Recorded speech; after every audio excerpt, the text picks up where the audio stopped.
반갑고 즐겁습니다. 오늘도 좋은 하루입니다.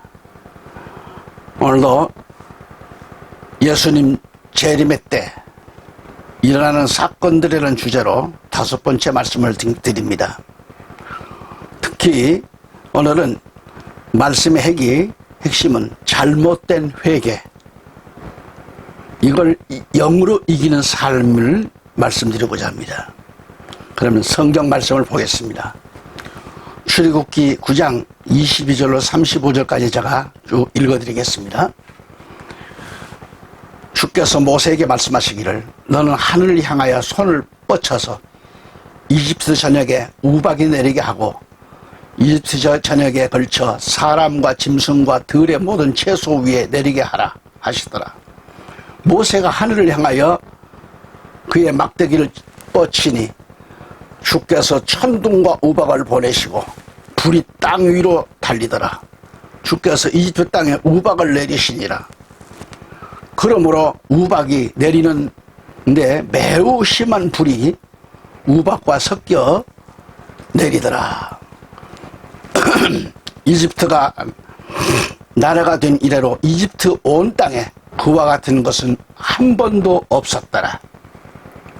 우박이 이집트 온 땅에 걸쳐 사람이나 짐승이나 들에 있는 모든 것을 쳤으며 우박이 들에 있는 모든 채소를 치매 들에 있는 모든 나무를 꺾었으나 이스라엘의 자손들이 살고 있는 고센 땅에는 우박이 전혀 내리지 않았더라.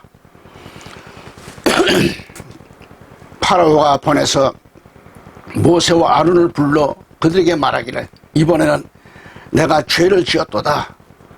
주께서는 의로우시나 나와 내 백성은 악하도다. 주께 간구하여 이만하면 충분함이라. 강렬한 천둥들과 우박이 더 이상 없게 하라. 그리하면 내가 너희를 가게 하리니 너희는 더 이상 지체하지 말지니라 하니 모세가 그에게 말하기를 내가 성읍에서 나가자마자 주께 내 손을 활짝 펴리니 천둥이 그치고 우박도 더 이상 없으리라. 그리하면 당신은 이 땅이 어떻게 주께 속하였는지를 아시리라. 그러나 당신과 당신의 신하들도 말하면 아직도 당신들이 주 하나님을 두려워하지 아니하는 줄 내가 아나이다 하더라. 그때 보리는 이삭이 나왔고 삼은 꽃이 피었기에 삼과 보리는 상하였으나 밀과 호밀은 자라지 아니었기에 상하지 아니하였더라. 모세가 파라오를 떠나 성읍에서 나가서 주께 자기 손을 활짝 펴니 천둥들과 우박이 그치고 비가 땅에 쏟아지지 아니하니라. 파라오가 비와 우박과 천둥이 그친 것을 보고 다시 죄를 지어 그의 마음이 완악해졌으니 그와 그의 신하들이 그러하였더라. 파라오의 마음이 완악해졌고 이스라엘의 자손들을 보내지도 아니하였으니 주께서 모세에게 말씀하신 대로더라. 아멘. 오늘은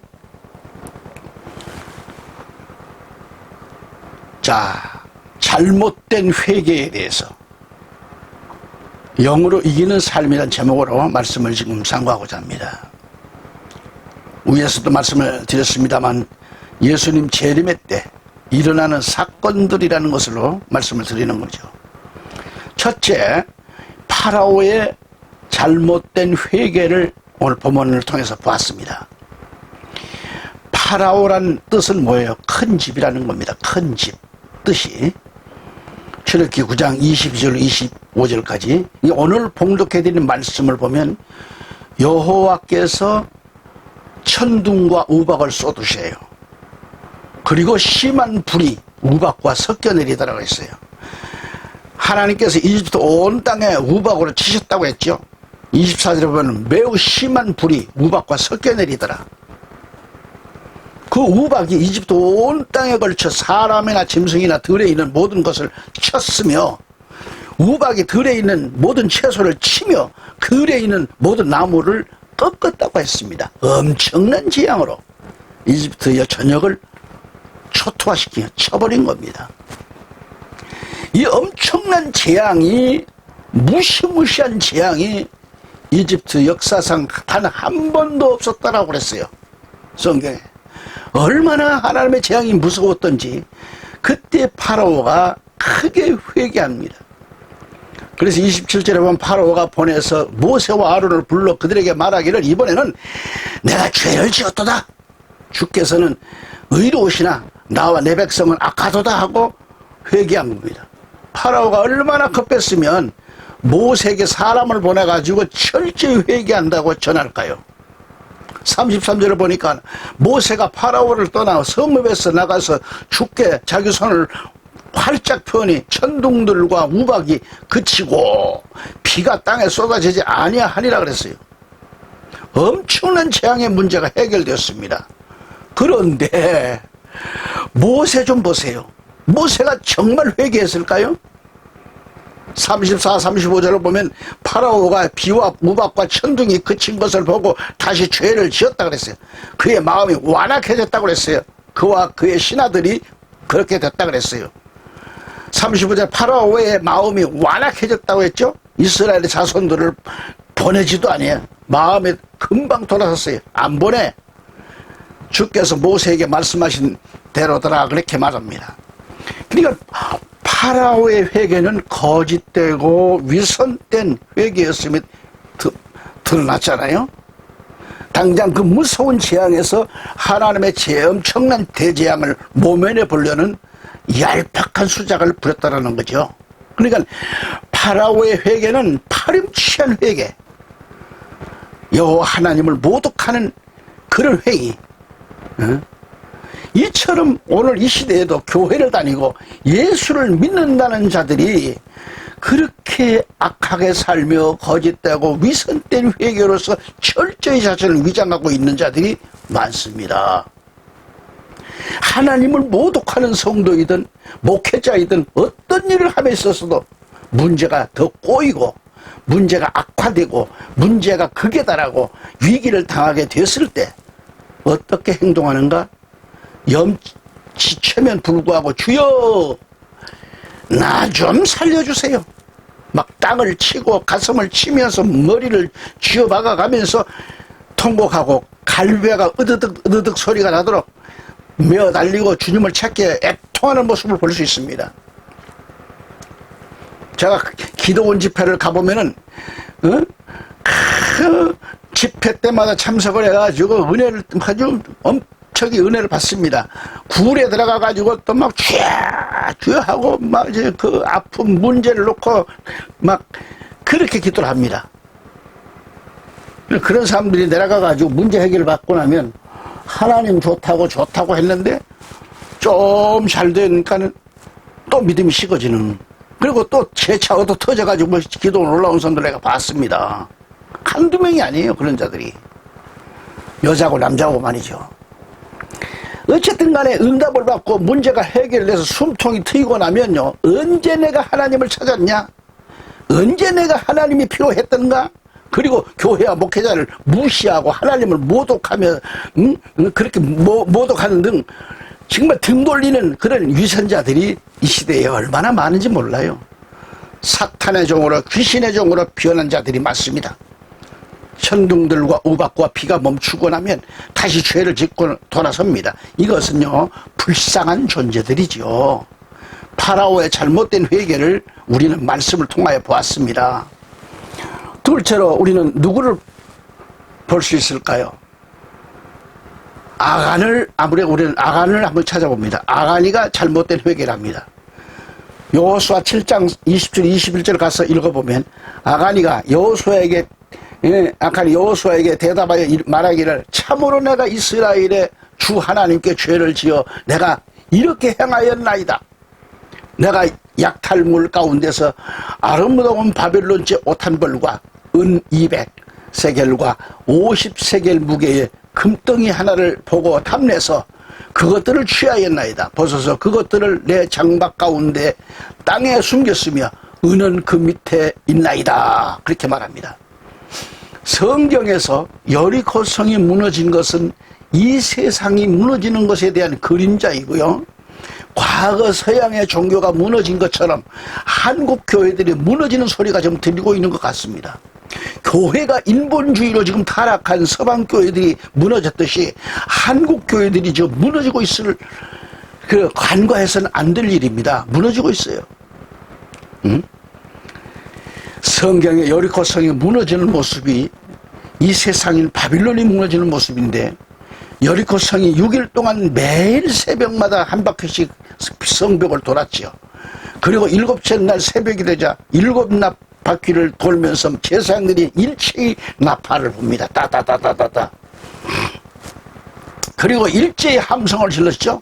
그 순간 그토록 강한 철벽인, 금성 철벽인 여리고 성이, 모래성이 막 무너지듯이 와르르 무너지고 힘없이 무너지고 맙니다. 그 성읍 백성들은 다 멸망당하고 맙니다. 알아야 할 것은 악한이 훔친 물건이 이 세 가지가 있어요. 훔친 것 세 가지는 무엇을 의미하고 있는가? 이를 통해 우리가 깨달을 수 있는가? 깊은 의미를 발견하게 됩니다. 악한이 훔친 물건 중 하나가 아름다운 옷 한 벌입니다. 바빌론 째라 그랬죠?